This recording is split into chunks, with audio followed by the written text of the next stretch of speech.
Hola.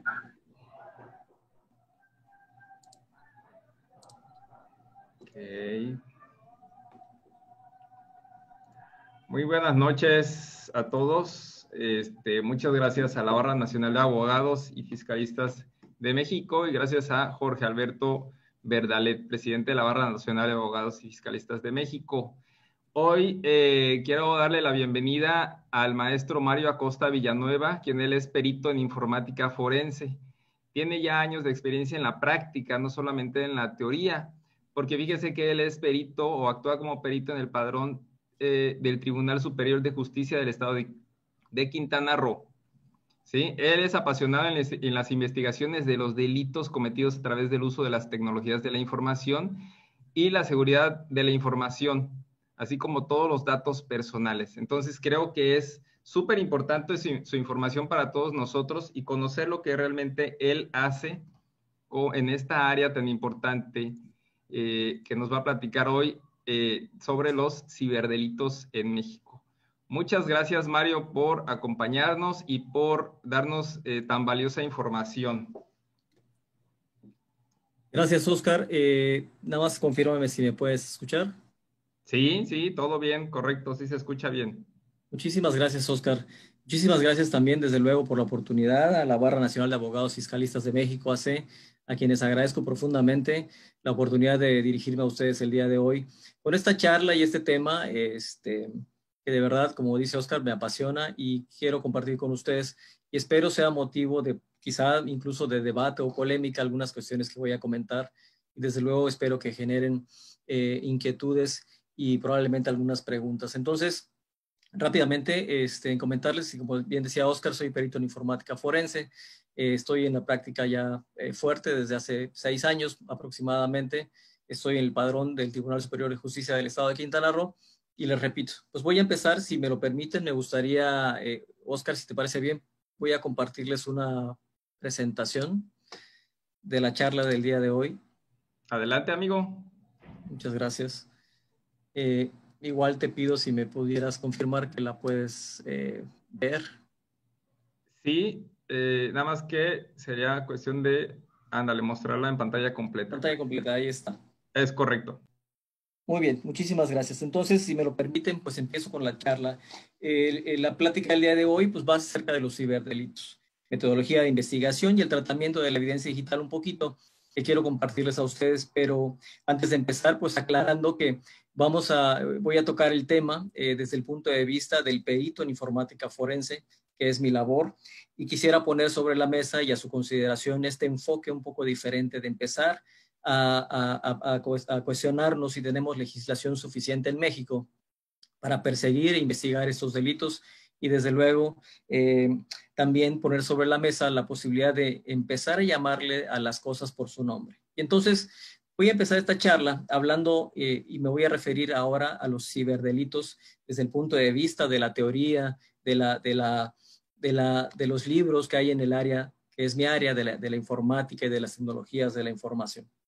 Pero después vamos a hacer un pequeño ejercicio de traducción, digamos, a lo que realmente importa, que son los delitos que ya están en nuestra legislación. Entonces, si me lo permiten, ¿cuáles son, cómo se ven en la realidad, cómo se manifiestan en la realidad de estos delitos? Tenemos leyes en materia de tecnologías de la información, es lo que vamos a ver en un momento. Pero primero, déjenme hablarles. Desde luego que no es la intención tocar un sinnúmero de conductas, un sinnúmero de actividades maliciosas que se conocen como ciberdelitos. Quise traer el día de hoy algunas de las más recurrentes, algunas quizá, por decirlo de alguna manera, pues de las más conocidas o más famosas, porque las vemos todos los días probablemente en los medios de comunicación que ya han sucedido en nuestro país, que siguen sucediendo, y les voy a platicar un poquito al respecto de ellas. ¿Cuáles son los ciberdelitos que les quiero dar a conocer? Que probablemente ustedes, desde luego, ya habrán escuchado.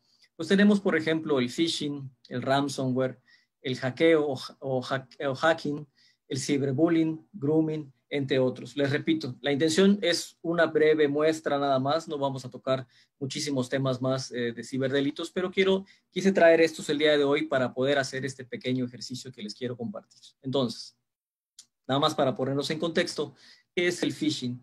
El phishing es un método utilizado para estafar a través de la obtención de información confidencial de la víctima, como pueden ser sus contraseñas de correos electrónicos, de la banca electrónica, desde luego, entre otras múltiples plataformas, redes sociales y demás que tenemos, digamos, en la red, en Internet. Entonces, el phishing es un método que lo que intenta es engañarnos para que entreguemos esa información con las consecuencias de todo tipo que pudiera haber, ¿no? El ransomware es un código malicioso, piensen ustedes probablemente en un virus, en un programa que está hecho con una intención, desde luego, maliciosa.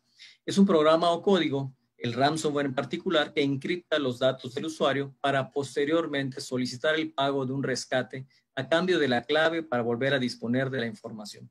Este es de lo más común a nivel nacional, desde luego, ha sido víctima recientemente Pemex, ha sido víctima otras instituciones de gobierno, desde luego muchísimos particulares, gobiernos municipales y estatales, y desde luego muchísimos de nosotros, seguramente algunos de ustedes tendrán novedades o noticias acerca de alguien que le sucedió algo como esto. Entonces el ransomware es esta actividad maliciosa que crea estos programas con fines negativos que procuran encriptar los datos para luego solicitar un rescate para poder volver a ver nuestra información. El hackeo o hacking es una actividad que busca comprometer los dispositivos o sistemas de cómputo con fines por lo regular maliciosos de cualquier índole. Entonces, el hackeo es esta actividad donde entran a nuestros sistemas de cómputo, a nuestras plataformas, a nuestros equipos para obtener algún beneficio o lucro. Ciberbullying, desde luego, uno de los más conocidos, es el uso de las plataformas tecnológicas como son las redes sociales o cualquier otro medio tecnológico como puede ser WhatsApp para acosar a una persona. El ciberbullying, desde luego, es la versión en línea, digamos, la versión a través de tecnologías de la información del ya conocido bullying. Grooming es una actividad que que se trata de que un adulto se hace pasar por un menor de edad con el fin de hacer, a través del uso de las tecnologías de la información, de ganarse su confianza y normalmente con el fin de involucrarlo en una actividad sexual posteriormente, que desde luego esta es una actividad pues con nefastas consecuencias, desde luego para los menores de edad en la mayoría de las veces, que desgraciadamente termina con abusos sexuales por lo regular. Entonces, esta es una actividad conocida como el grooming. ¿Cómo se ven estos? Por ejemplo, voy a regresar un poquito al ejemplo del phishing.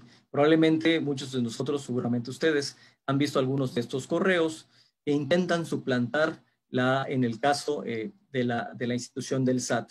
Entonces, son correos que, como pueden observar, se parecen muchísimo a los que son reales del SAT, pero que por lo general procuran engañarnos a través de la descarga de un documento que contiene un código malicioso. O probablemente para que le demos clic a una liga que nos va a llevar a una página web falsa, que probablemente se va a parecer mucho a la del SAT. Pero no es el único caso. Desde luego que el caso de la banca electrónica, que vamos a ver en un momento, es también recurrente en el caso del phishing. Otra actividad que ya comenté es el ransomware. Por ejemplo, probablemente algunos de ustedes habrá hace algunos años sido víctima, desgraciadamente, de un virus que se llamó el virus de la policía. Básicamente, aparecía una imagen como esta en la pantalla que nos decía que el usuario de esa computadora, al haber estado entrando a sitios de pornografía, se había hecho acreedor a ciertas multas. Para conseguir el engaño, ponían una serie de artículos de diferentes leyes que tomaban de todos lados, haciéndole, desde luego, tener miedo a la persona que recibía este mensaje y desde luego poniendo su foto al frente de la pantalla para generar un mayor impacto. Entonces, con la consecuencia de que además te ponían una dirección o más bien una cuenta de banco, del Oxxo o de PayPal, para que fueras a depositar la supuesta multa. Esto evolucionó con el paso del tiempo hacia el ransomware, donde finalmente al día de hoy hay muchísimas variantes de esto, pero por lo general se parecen mucho a lo que ustedes están viendo en pantalla, donde después de que se encripta toda la información de su computadora, van a tener un mensaje en pantalla que les va a indicar cuáles son las instrucciones para que puedan recuperar su información. Desde luego, esta actividad tiene como fin obtener ese lucro, esa cantidad de dinero o bitcoins a través del pago de sus rescates. Desde luego, es algo que no se aconseja hacer porque por lo general no hay ninguna evidencia de que devuelvan la información. Entonces, el ransomware se ve muy parecido a lo que ustedes están viendo en pantalla. ¿Y cuál es la consecuencia del hackeo? Por ejemplo, cuando hackearon las cuentas de Twitter de muchos famosos como Barack Obama, Bill Gates, etcétera. Pues bueno, desde luego que hacerse pasar por esas personas por el fin de difundir alguna idea, de obtener un lucro, etcétera, etcétera. Las posibilidades, desde luego, son bastante amplias. Y, pues desde luego, una de las más serias, con el caso de los menores de edad, pues es el bullying. Tenemos el ciberbullying en este caso a través de las plataformas. Esta es la forma en que estas actividades se van dando. Sin embargo, en este punto quisiera compartirles esta manera pues esta metodología o esta manera de pensar en la cual yo creo, desde el punto de vista de las tecnologías de la información, que lo correcto es que dejemos de llamarle a las cosas como ciberdelitos. Está bien para nosotros, la gente de tecnología, que podamos utilizar esos conceptos, porque además son los conceptos por los cuales se conocen. Ciberbullying, phishing, ransomware, hacking, hackeo, etcétera, etcétera, y una serie de nombres que son una infinidad. Yo creo que lo más importante y lo primero que quiero poner sobre la mesa para su consideración es que hay que empezar a darnos cuenta que tenemos primero la legislación suficiente y tenemos que empezar a hacer esa conversión para poder lograr denunciar estos delitos y para poder tener una adecuada metodología para su investigación que termine con algunas personas en la cárcel. Me refiero a los delincuentes que hacen uso de las tecnologías para cometer delitos. Y entonces, lo que yo sugiero es que dejemos de llamarles ciberdelitos y les llamemos por su nombre, que son los delitos. Entonces, haciendo ese pequeño ejercicio, cuando hablamos del ejemplo del ransomware, como ven ustedes en pantalla, en el ransomware, pues tenemos una carta que no es otra cosa que un mensaje o una petición de un rescate. Entonces, cuando hablamos de ransomware, en realidad lo que nosotros estamos hablando es de una extorsión. De acuerdo con el Código Penal, déjenme regresar tantito para acá. De acuerdo con el Código Penal, el artículo 211 bis dice el acceso ilícito a sistemas y equipos de informática, al que sin autorización modifique, destruya o provoque la pérdida de información contenida en sistemas o equipos de informática protegidos por algún sistema de seguridad, se le impondrán de 6 meses a 2 años de prisión y de 100 a 300 días de multa. Por otro lado, el artículo 390 es la extorsión, a quien sin derecho obligue a otro a dar, hacer, dejar de hacer o tolerar algo, obteniendo para sí o para otro, causando a alguien un perjuicio patrimonial. Se le aplicarán de 2 a 8 años de prisión y de 40 a 160 días de multa. ¿Qué quiero poner aquí en este ejemplo? Cuando hablamos de ransomware, probablemente estamos hablando de un concurso de delitos, es decir, para que el ransomware funcione, tiene que haber un acceso ilícito al sistema, primero que nada, y después viene la extorsión a través de la encriptación, desde luego, de nuestra información y de la carta donde solicitan el mensaje. Entonces, lo correcto, desde mi punto de vista, es que empecemos a denunciar estos delitos como lo que son, como la extorsión y probablemente el acceso ilícito a sistemas. Entonces, ese es el caso del ransomware. Miren, y para hablar un poquito, volviendo un poco al tema del phishing, tienen aquí ustedes en pantalla en este momento una página falsa de Scotiabank. ¿Cómo sabemos que es falsa? Por favor, el dominio. Es un dominio que sabemos no es el de Scotiabank, el original. Entonces, la página se ve muy parecida al real y sobre todo tiene la función, pues, de obtener las credenciales de los usuarios. Pueden ustedes ver aquí, esta página actualmente está ya en otra liga, pero está funcional. Mucha gente está cayendo en este engaño y están capturando aquí sus nombres de usuarios, contraseñas y tokens. Entonces es bien importante. Y este es un ejemplo de phishing, porque lo que están pretendiendo es engañarnos para que podamos entregarles sin saberlo todas las claves de acceso, en este caso de la banca electrónica de los clientes de Scotiabank. Y como pues, sucede con todos los bancos. Entonces, hablando del phishing, pues no es otra cosa más que un fraude. De acuerdo con nuestra legislación, el fraude en el artículo 386 del Código Penal Federal comete el delito de fraude al que engañando a uno o aprovechándose del error en que éste se halla, se hace ilícitamente de alguna cosa o alcanza un lucro indebido. Esto es el phishing. No es otra cosa más que un fraude.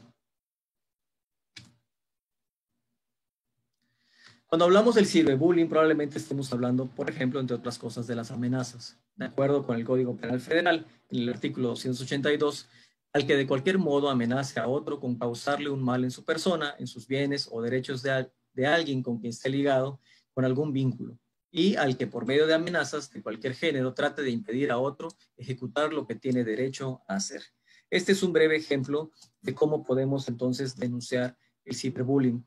Una cosa muy importante, y desde el punto de vista del perito en informática forense, como su servidor, pues es que debemos entender que hay que hacer esta traducción. Hay que llamar a las cosas por su nombre y denunciarlas como lo que son los delitos que ya se encuentran en nuestros códigos penal federal y muchos de los estados. Entonces, esta es la propuesta que yo les quiero comentar el día de hoy.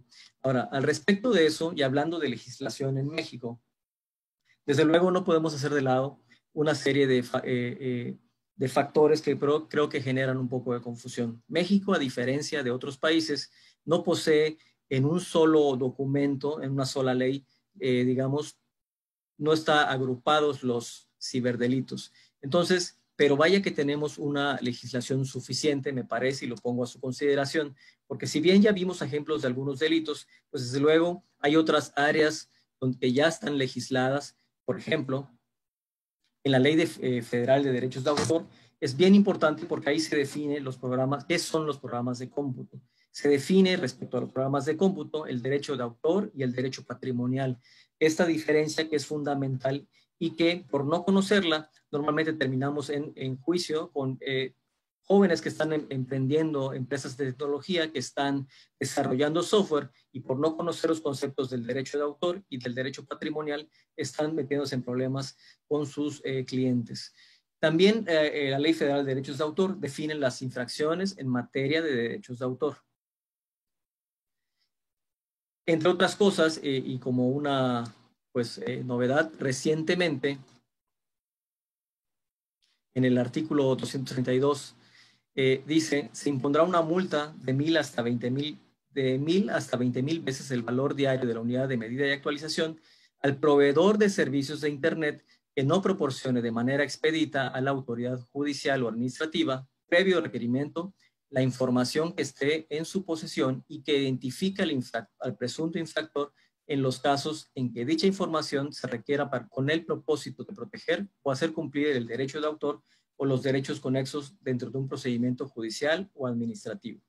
Entonces, estamos viendo ya que además de los delitos que ya mencioné y desde luego muchos otros que ya están en los códigos penal federal y de los estados, los delitos o las infracciones que pueden, de cualquier tipo que pueden incurrirse en materia de tecnologías de la información, están desagregadas por áreas o por temas como son los derechos de autor, pero también como son los datos personales. La Ley Federal de Datos Personales en posesión de particulares y la Ley Federal de Datos Personales en posesión de los sujetos obligados, por ejemplo, definen los conceptos de una base de datos desde el punto de vista de datos personales, desde luego, y definen una cosa que es sumamente importante, que es un sistema de gestión de seguridad de la información. En México, todos los particulares estamos obligados a implementar un sistema de gestión de seguridad de la información. Esta ley así nos lo señala. Y un sistema de gestión de seguridad de la información no es otra cosa más que una serie de acciones, medidas, tanto técnicas, físicas y administrativas, que se tienen que implementar para hacer un tratamiento adecuado y responsable de los datos personales que estamos recabando, como son de nuestros clientes. Entonces, estas medidas técnicas, físicas y administrativas, muchas de ellas pasan por las tecnologías de la información. Y es bien importante tenerlo en cuenta porque las infracciones que tienen que ver con la protección de datos personales o el tratamiento de datos responsables pasan por estas leyes y pasan necesariamente por las tecnologías de la información. Desde luego, esta ley define, entre otras cosas muy relevantes, el tema del consentimiento tácito y expreso, sobre todo, desde luego, en los medios electrónicos. Y, por supuesto, define las infracciones en materia de datos personales. Entonces, vamos ampliando la gama del ámbito en los cuales las tecnologías de la información ya están insertadas ahí en nuestra legislación. Por supuesto, no puede dejar de mencionarse el Código de Comercio. El Código de Comercio también tiene definiciones importantes. Una de ellas, creo que la más importante, es el mensaje de datos. ¿Cómo se conservan estos mensajes de datos? A través de una norma mexicana 151 de conservación de mensajes de datos. Desde luego define el comercio electrónico e introduce conceptos tan importantes como la firma electrónica avanzada.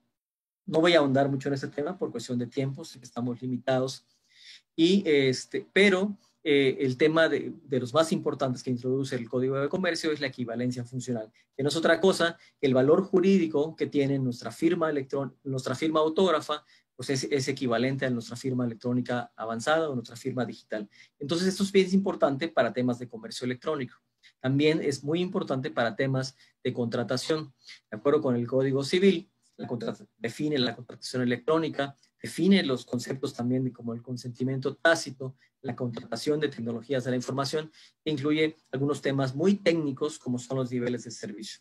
Lo menciono porque todo este conocimiento, esta gama de conceptos que se encuentran en estos documentos se reflejan o el desconocimiento de ellos termina normalmente en juicios que tienen que ver, les repito, con contrataciones, por ejemplo, en el caso del Código Civil, con contrataciones de tecnologías que tienen que ver con tecnologías de la información. Es bien difícil la contratación si no se especifica correctamente a través de algo que se conoce como los niveles de servicio.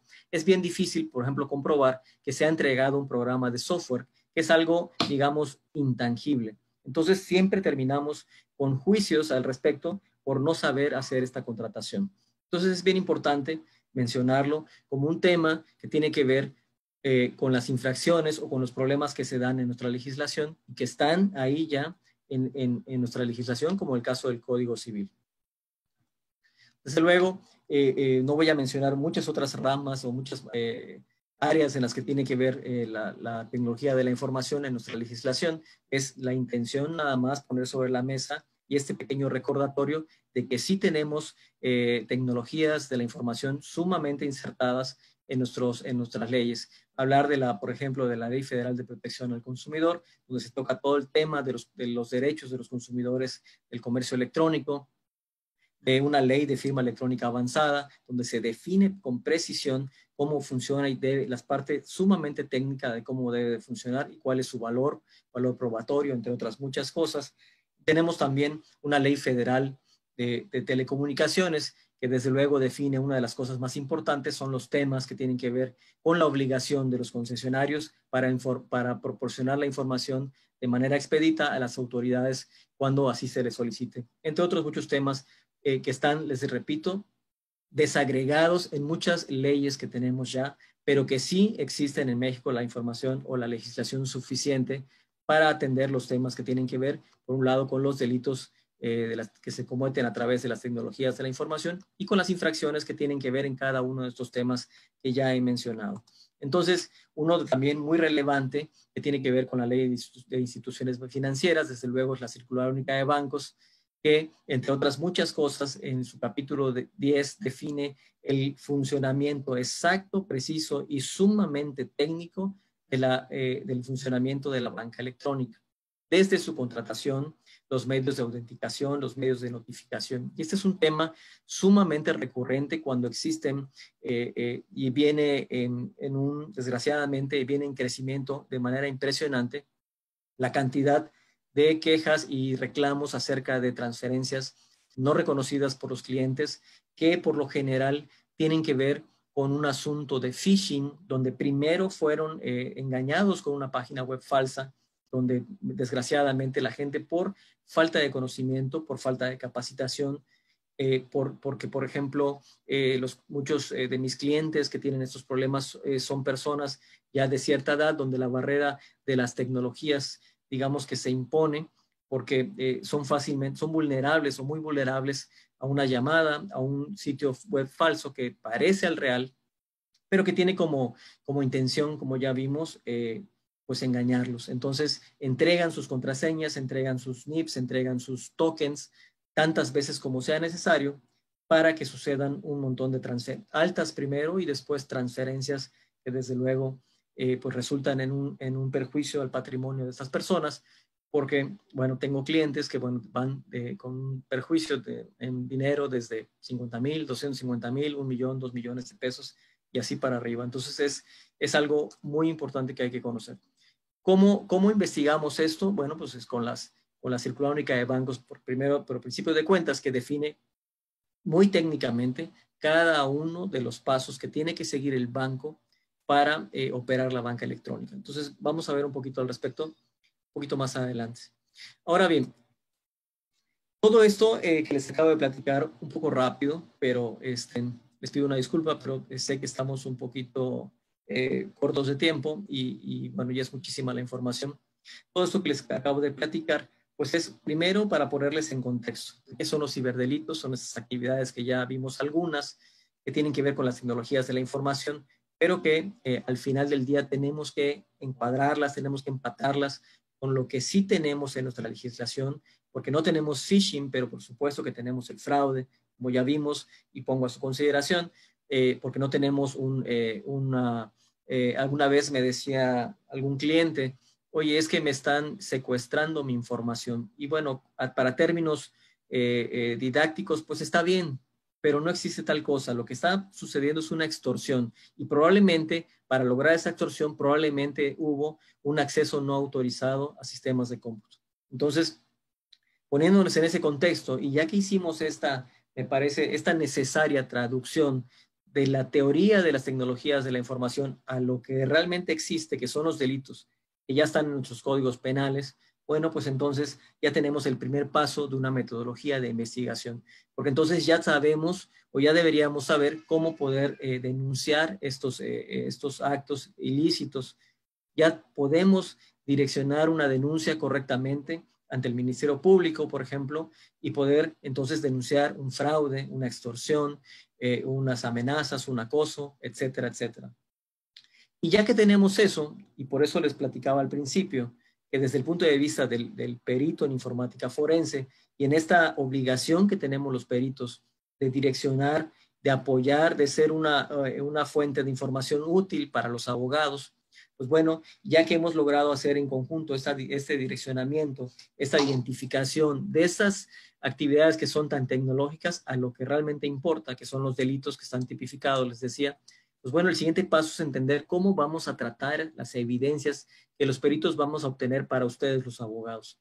El tratamiento de la evidencia digital, por principio de cuentas, involucra entender qué cosa puede ser o qué cosa es una evidencia digital o qué cosa puede constituirse en una evidencia digital. Y puede ser muchísimas cosas. Por ejemplo, las bitácoras que guardan, probablemente ustedes lo sepan, pero si no, cada cosa que nosotros hacemos en una computadora, en un iPad, en un teléfono móvil, etcétera, en cualquier plataforma que puede ser una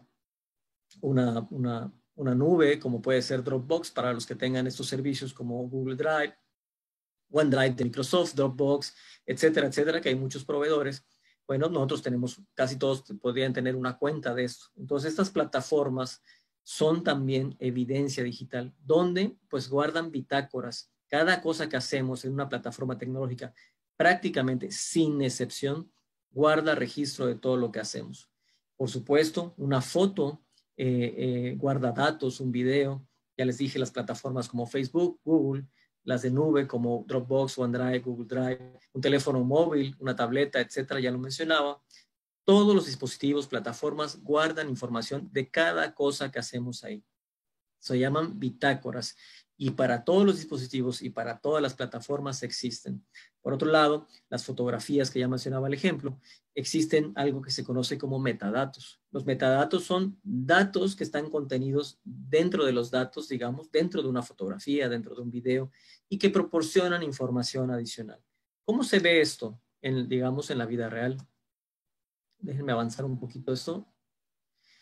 Por ejemplo, miren, en pantalla pueden ustedes ver algo que se conoce, y hablando del tema de estos robos que se dan a través de transferencias, cuando nos suplantan primero la identidad, logran engañarnos a través del phishing con una página falsa, y ya teniendo los datos necesarios, como son contraseñas, como son, desde luego, los NIPs y, por supuesto, el token, pues bueno, van haciendo una serie de transacciones que, como les digo, como cualquier otra plataforma, como cualquier otra tecnología, se va registrando. En el caso de la banca electrónica, una de las más notorias es algo que se conoce como la bitácora de transacciones.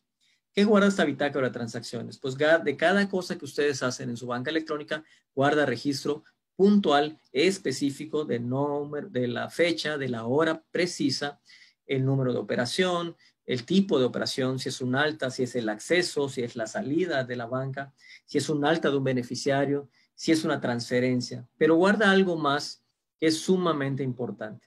Y guarda, tal vez lo observan en pantalla en algunos recuadros rojos, guarda lo que se conoce como una dirección IP.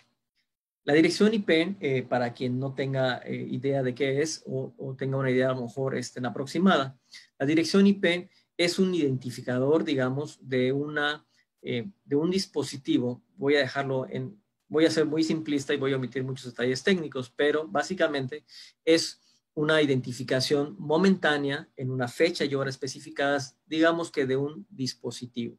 ¿Qué dispositivo? Del dispositivo a través del cual ustedes salen, entre comillas, a Internet. Ese dispositivo probablemente va a ser, muy seguramente, si están en su casa, pues el módem que tienen de Telmex, o el módem o ruteador que les da Cablevisión, o que les da cualquier otro proveedor del servicio de Internet. Entonces, ese dispositivo, cuando ustedes salen hacia Internet y se conectan a una banca electrónica, va guardando esa dirección IP en cada una de las transferencias, perdón, de las transacciones que ustedes hacen en su banca electrónica. ¿Qué es lo más relevante de esto? La dirección IP solamente puede poseerla una persona en un momento, digamos un dispositivo, en un momento determinado y en una hora específica. Las direcciones IP por lo general son direcciones IP dinámicas. Eso significa que al no haber la cantidad de números y combinaciones suficientes a nivel mundial para que podamos tener una misma dirección IP cada uno de nuestros dispositivos, pues entonces se hace dinámico y se asignan rangos para países, para proveedores, para ciudades, etc. Y en esos rangos se identifican estas direcciones IP. ¿Por qué es relevante saber esto? ¿Por qué? Porque cuando tenemos el caso de un robo que tiene que ver con transferencias no reconocidas de la banca electrónica, lo primero que hay que hacer es denunciar ese robo o denunciar el fraude o un concurso de delitos que puede ser el acceso no autorizado, el fraude, el robo, etcétera, y poner a disposición del Ministerio Público las pruebas de eso, entre ellas la bitácora de transacciones. Porque esa dirección IP hay que fundar y motivar para que el Ministerio Público o la autoridad competente solicite al proveedor de servicios quién tenía esa dirección IP en la fecha y en la hora específicas del evento.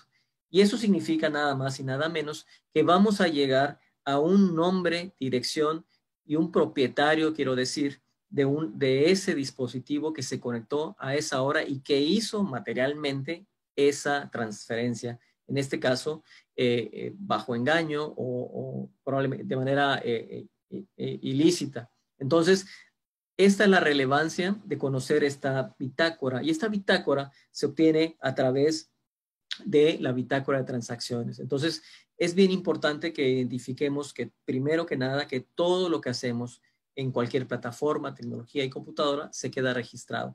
Entonces, la dirección IP nos va a llevar a un nombre y dirección de una persona que probablemente podría ser el responsable de ese robo. Entonces, esto es un ejemplo de una bitácora, pero desde luego aquí está un poquito más amplio. Como les platicaba, pues se guarda la fecha, la hora precisas, el tipo de movimiento, altas, por ejemplo, altas de usuarios o de favoritos o altas de cuentas a las cuales posteriormente se va a transferir. ¿Por qué es relevante para la, eh, para la investigación, para la informática forense? Porque podemos, por ejemplo, con esta información comparar un acceso real de nuestro cliente contra el acceso, digamos, ilícito de la persona que suplantó la identidad, y físicamente podemos posicionar esa dirección IP en una ciudad o en un estado, en una dirección física real. Entonces, esto es bien importante y es un ejemplo de esta información que se va guardando en todo momento. En el caso de una fotografía, hablando de metadatos, ¿qué es lo que se guarda? Se guarda el nombre de la imagen, la fecha, probablemente el número de serie. Y para todos aquellos que ya tenemos un teléfono inteligente, recuerden que sus teléfonos pues tienen una antena o tienen reciben una señal de GPS. Entonces, si tienen activada esa localización, todas y cada una de las fotografías que ustedes tomen con estos dispositivos van a tener, además de la fecha, de la hora, el número de serie, el tipo de lente y una serie de datos técnicos, pero también puede ser información personal como su nombre, si así lo tienen configurado. Desde luego, la posición geográfica que puede revelarse simplemente con compartir una fotografía sin antes borrar los metadatos. Por razones de privacidad se recomienda que estos metadatos sean eliminados. Algunas plataformas como WhatsApp, cuando ustedes transfieren o mandan una fotografía que toman con su celular, que es lo más común, pues evidentemente esta fotografía lleva metadatos, pero algunas plataformas como WhatsApp se los eliminan. Entonces, cuando llega del otro lado, pues ya no los tienen. Entonces, esto lo hacen para proteger la privacidad de todos nosotros, porque muchos de nosotros probablemente ni siquiera estamos enterados que estamos compartiendo esta información. Entonces, esto puede revelar, por ejemplo, desde luego, nuestra ubicación real.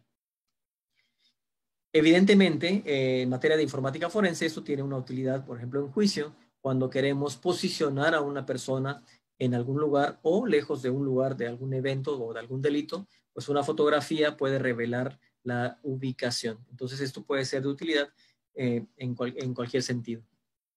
Desde luego, para seguir hablando de cosas que se registran o de todo esto que se registra, los equipos de cómputo, como las computadoras que ustedes usan, de cualquier tecnología, de cualquier tipo, o los servidores guardan bitácoras donde, como pueden ver en pantalla, se guardan las direcciones IP con las que interactúan y las cosas que hacen. Entonces, recordarles, todo en absoluto queda registrado. Ok, ahora bien, para hablar de la evidencia digital, tenemos que tocar rápidamente unos cuantos temas. En México existe una norma de cómputo forense, que es la norma mexicana NMX y 289 NICE del 2016. Esta norma define todas y cada una de las acciones que los peritos en informática forense debemos llevar. Pero además hay que recalcar que está completamente y totalmente alineada, por ejemplo, con los conceptos de cadena de custodia, con lo que establece el Código Nacional de Procedimientos Penales respecto a la cadena de custodia, y define muchísimos conceptos que tienen que ver con tecnología, pero que también están alineados con nuestra legislación. Esta norma es una norma que se puede adquirir en la NICE, en esta organización de normatividades y certificaciones, y tiene, desde luego, derechos de autor. Se las muestro brevemente, no puedo compartirla completa, pero importante es que sepamos que existe. ¿Qué define la NICE? Que es una de las cosas más importantes. La NICE, desde luego, define el proceso de criminalística orientada a las tecnologías de información, que es el protocolo o el procedimiento que los peritos debemos de seguir para que las evidencias que presentamos tengan calidad legal. Entonces, a través de 4 pasos, que son la identificación, recolección y preservación de las fuentes de evidencia, la adquisición de la evidencia digital, inspección, análisis de la evidencia digital y la presentación de los resultados en lo que se conocerá después como el dictamen. ¿Por qué es importante? Porque esta norma define todos esos pasos, y lo más importante que debemos saber es que esta norma nos rige, digamos, a los peritos en cómputo forense, y entonces es cuando tenemos que entender que tenemos que dejar de presentar nuestras evidencias impresas, los correos, fotografías, porque va a ser valorada en función de lo que el perito de la contraparte pueda argumentar, y entonces tenemos que irnos a la calidad legal para presentarlas. Entonces, estos son los pasos. No es otra cosa que un proceso de criminalística orientado a las tecnologías de la información, pero que define conceptos que afortunadamente están alineados con nuestra legislación. uno de los conceptos más importantes es la cadena de custodia, y les repito, está alineado tanto la norma mexicana de cómputo forense con lo que establece el acuerdo de cadena de custodia de la Fiscalía General de la República, con lo que establece el Código Nacional de Procedimientos Penales en el artículo 227 de cadena de custodia. Entonces, ¿cuáles son las características mínimas que tiene que tener la prueba electrónica? Tiene que tener dos: que sea lícita y que conste en cadena de custodia. La licitud siempre tiene que ver con temas de derechos fundamentales. ¿Dónde encontramos eso? Pues el artículo 6 de la Constitución dice, habla de las comunicaciones, de la privacidad de las comunicaciones. Tenemos jurisprudencia específica. En particular, hay una jurisprudencia que, bueno, omití poner ahí por error, pero estoy hablando de la jurisprudencia que tiene que ver con la privacidad de las comunicaciones. En un momento les paso el dato, que ya se me perdió tantito, les pido una disculpa, pero que tiene que ver con el hecho de que toda la información que se encuentra, es una jurisprudencia que está vigente, y tiene que ver con el hecho de que toda la información que se encuentra en un teléfono móvil tiene que ser considerado como comunicaciones privadas. Técnicamente esto no es tan correcto, pero es lo que hay en nuestra legislación, y entonces hay que tener cuidado porque no podemos ofrecer como prueba el contenido de cualquier tipo de un teléfono celular si no tenemos una autorización expresa, como lo manifiesta el artículo 6 constitucional, si una de las partes no levanta el secreto, o en su defecto una autoridad competente nos facilita esta opción de acceder al mismo. Hay que tener cuidado. Entonces, ¿cuál es la característica de la licitud? Bueno, no violar derechos fundamentales. Y la segunda característica es que conste en una cadena de custodia. Desde el punto de vista tecnológico, ¿cómo se logra la cadena de custodia? Pues con los registros de cadena de custodia en papel y con algo que se conoce como la función hash. Esta función hash está definida en nuestra norma de cómputo forense, y para que tengan todas sus ideas, si alguien no lo conoce, es una cadena de caracteres que se obtiene al aplicar un algoritmo matemático a la información, y debido a su probabilidad de repetición puede considerarse, que es muy escasa, puede considerarse única. Cualquier documento, archivo digital, desde luego, cualquier computadora, el medio de almacenamiento completo, el disco duro, el celular, se comprime en una función matemática para garantizar, a guisa de manera de cadena de custodia, además de los registros escritos, el estado en el cual se obtiene la evidencia. Esta función matemática permite en cada paso de la cadena de custodia, al momento de ir llevando esta trazabilidad, en cada momento ir verificando esta cadena conocida como hash.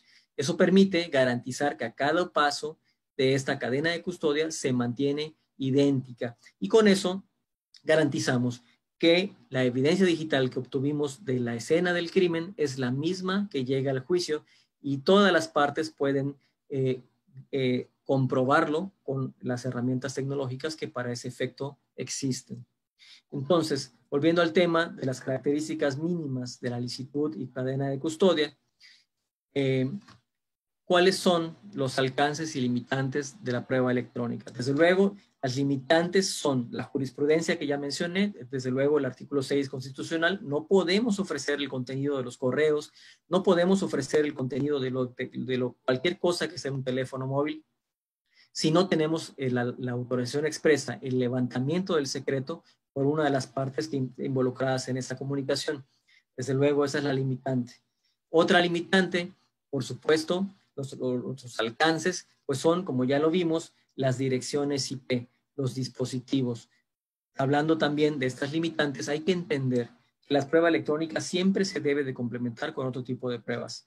Nosotros, como peritos en informática forense, por lo general vamos a llegar a una dirección IP que se puede asociar, desde luego, a una persona.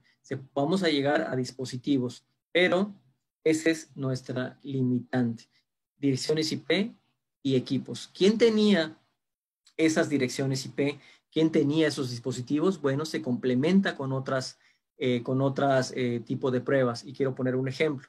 Hace un momento, muy brevemente, señalé que en la Ley Federal de Protección de Datos Personales existe algo que se conoce como un sistema de gestión de seguridad de la información. Esos sistemas, entre otras muchísimas cosas, a los particulares nos pide definir una serie de políticas de documentos. Un documento valioso puede ser un simple resguardo de equipo de cómputo.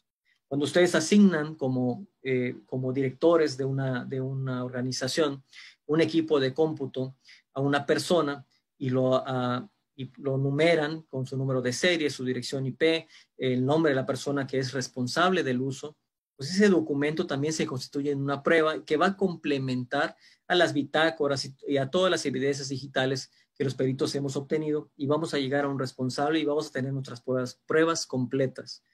Sin embargo, pues sabemos que no es en todos los casos, sabemos que por lo general pues las organizaciones no tienen ese tipo de políticas a las que sí están obligadas a tener, pero bueno, no se siguen, y entonces hay que entender de nueva cuenta que la prueba electrónica se tiene que complementar con documentos y otro tipo de cosas para que sea mucho más efectiva. Entonces, nada más rápidamente, ya me voy acercando al final, probablemente no sé si Oscar me quiere decir cómo voy de tiempo o si vamos a dejar un espacio, si así lo desean, para preguntas, pero para ser un poquito más gráfico en lo que me indican, pues esto que ven en pantalla es una cadena en un algoritmo matemático que se llama SHA-256. SHA-256 es un algoritmo matemático que hace un resumen de un archivo, hace un resumen de una carpeta, de un disco duro completo o de muchos discos duros de un servidor, por ejemplo, en una sola cadena. De tal suerte que si ese documento, que es ese disco duro, que si ese dispositivo sufre la alteración más mínima, esta cadena cambia completa. Eso lo sabemos los peritos, y por eso cuando se corre el traslado, como se dice, cuando se empiezan a generar las copias, cuando todos tenemos que revisar las pruebas que se están ofreciendo, a cada momento podemos ir verificando esta cadena que permanezca idéntica. Si en algún punto se detecta un cambio, pues eso significa que esa foto, que ese dispositivo o que esa computadora o disco duro de alguna manera fue alterado. Y eso permite tener esa trazabilidad a cada paso de la cadena de custodia de quién pudo haber sido quien alteró o modificó esa evidencia digital. Entonces, una de las cosas que también quiero compartirles es esta idea de que afortunadamente nuestra legislación, como lo establece, por ejemplo, el Código Nacional de Procedimientos Penales, establece el concepto y toda la definición y todos los pasos de la cadena de custodia, como también lo hace en esta segunda imagen, de manera muy similar la norma de cómputo forense. Es esta razón por la cual los peritos profesionales llevamos el mismo rigor que se establece en la cadena de custodia en materia penal, digamos, lo llevamos a todas las áreas, porque esa es la forma correcta, más allá de la materia del derecho, es la que establece nuestra norma de cómputo forense. Por eso, los peritos en cómputo forense estamos obligados a, independientemente de la materia en que estemos trabajando, se lleve la cadena de custodia con el mismo rigor, por ejemplo, que se haría en materia penal. Entonces, una breve reflexión para terminar, pues es compartirles la idea que creo que se debe difundir, de que ante la posibilidad de un evento, de un delito informático en nuestra computadora, en nuestra plataforma, en nuestro sistema de cómputo de la organización, de nuestra oficina de gobierno, de la que sea, lo primero que hay que hacer es entender esto, el dispositivo, la plataforma, la cuenta de correo se convierte en la escena del crimen. Esa es la forma correcta. Y lo primero que hay que hacer es llamar al perito o al analista de cómputo forense, y no deben de tocar absolutamente nada. La prueba electrónica es sumamente volátil, es sumamente importante preservarla antes de que pueda ser alterada. Todos tenemos en nuestras oficinas el primo de un amigo o el de sistemas que puede recuperar información, que puede instalar programas e intenta saber qué pasó. El problema de eso es que estamos alterando una escena del crimen, y la forma en que esto va a afectar la valoración del juez puede ser de graves consecuencias, porque el perito de la contraparte va a hacerle ver al juez todas esas modificaciones y puede establecer una duda razonable para que esa prueba pues sea desacreditada o sea descartada. Entonces, hay que darle la seriedad del caso al tema de la escena del crimen cuando se trata de tecnologías de la información. Entonces, pues en general, esta es la información. Creo que fui un poco rápido, sé que entiendo que tenemos una hora. Desde luego quedo a sus comentarios y si hay algo que contestar, pues con muchísimo gusto. Muchas gracias, amigo. Hay personas que te felicitan, dice interesante y actual tópico, excelente ponencia. Gracias. Eso comenta Sandra Rodríguez desde la página de Facebook. Te lo estoy poniendo también aquí en el chat. Y Chevalier Luré comenta, me parece que es una descripción que obtuvo de la Gaceta del Seminario Judicial de la Federación. También te lo acabo de poner aquí en el chat. Y dice que la prueba electrónica o digital es en el proceso penal las evidencias provenientes de una comunicación privada llevada a cabo en una red social vía mensajería sincrónica, o sea, es decir, chat, para que tengan eficacia probatoria deben satisfacer como estándar mínimo haber sido obtenidas lícitamente y que su recolección conste en una cadena de custodia. Es correcto, esa es la tesis. Muchísimas gracias por ponerla, porque esa es la tesis de la cual desprendo se desprenden las características mínimas de la prueba electrónica. Es correcto. Y bueno, hasta ahí los comentarios que tenemos desde el Facebook. Si alguien quisiera participar, Alicia Juárez dice 1000 gracias. Tema excelente que hará accesible la información. Comenta, me parece que sí, este video quedará en la página del Facebook, por si lo quieren revisar desde el principio, aquellas personas que se conectaron a mediados de la charla, claro. Y me parece que vamos a tener un curso completo, ¿verdad? Que consta de 2 módulos, Mario. Sí, vamos a tener un curso completo de 2 módulos que se van a dividir en la primera parte en ciberdelitos, desde luego, y la segunda parte el tratamiento de la evidencia digital. Voy a compartir esta presentación. Ahí va a estar también la liga y todos los datos para el registro. Correcto, amigo. Y, ok, ya no veo más información aquí en el Facebook.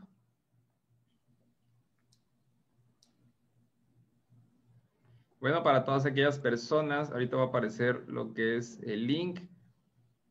De todos modos, en la página del Facebook vamos a colocar un link también, el mismo link que nos va ahorita a compartir el licenciado Mario Acosta, lo vamos a compartir también en la página de internet para que ustedes le den clic ahí y se registren, y al registrarse ustedes van a tener acceso a lo que es el temario de todo lo que vamos a poder conocer en este curso completo.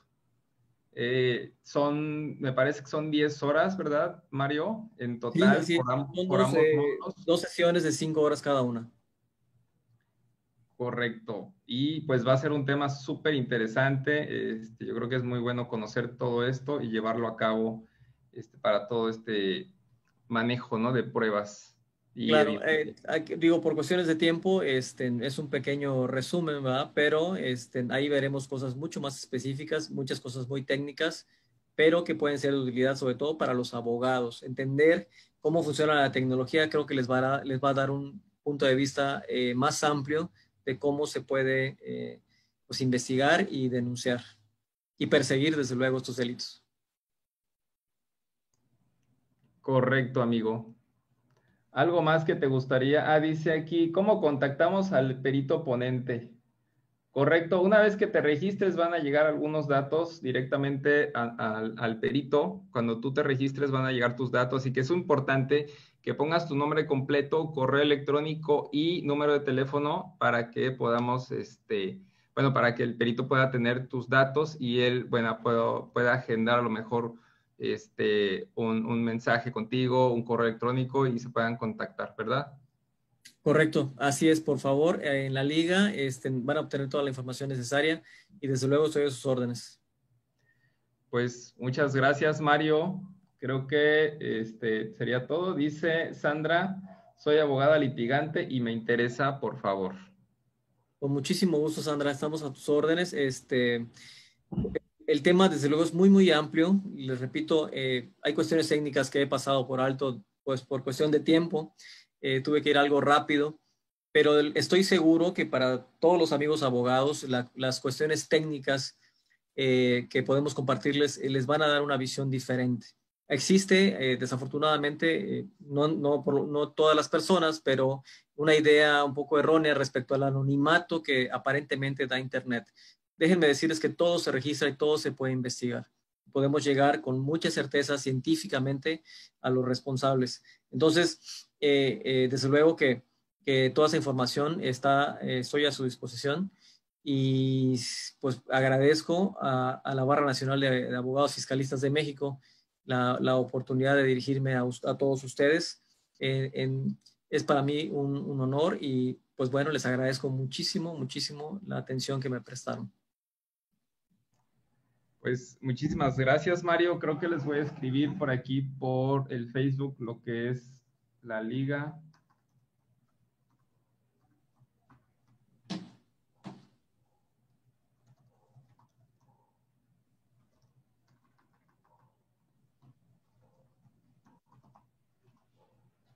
Ok. Ahí tienen la liga. Por favor, me comentan si tienen acceso. Me confirman, por favor. Yo creo que sí, ya está. Ok, lo puse en el chat de Facebook para aquellas personas interesadas.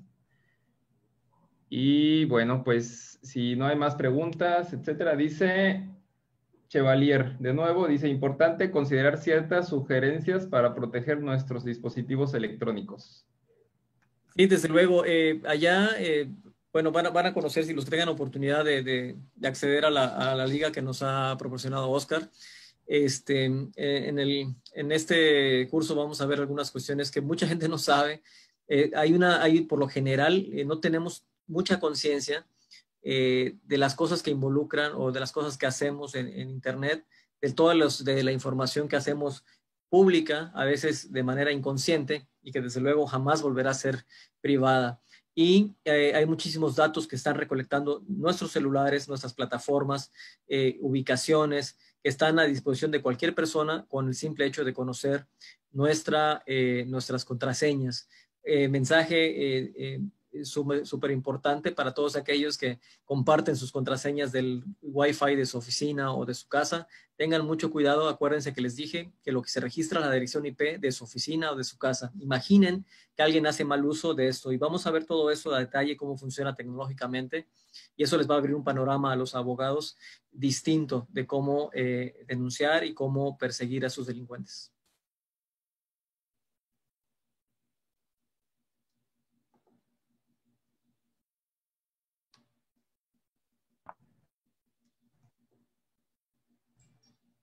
Los esperamos en el curso completo.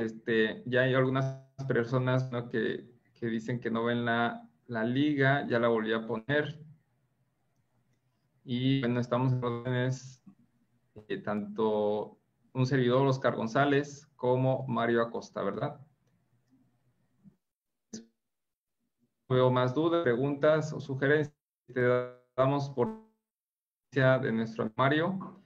Muchísimas gracias por tan esa información, conocer todo esto y más actual, la tecnología nos ha rebasado todo lo que pensábamos que íbamos a poder vivir en esta época.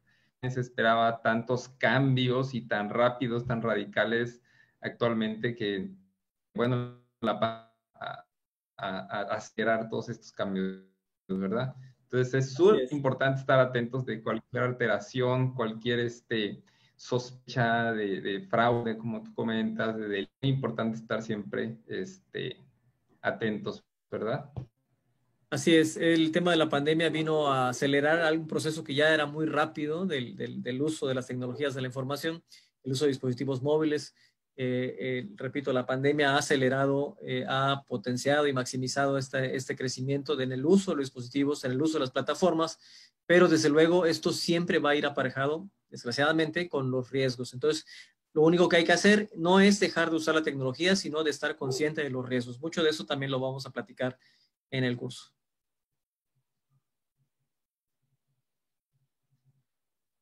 Correcto, muy bien. Mario, pues es un gusto haber saludado y Bueno, también gracias a la Barra Nacional de Abogados Fiscalistas de México.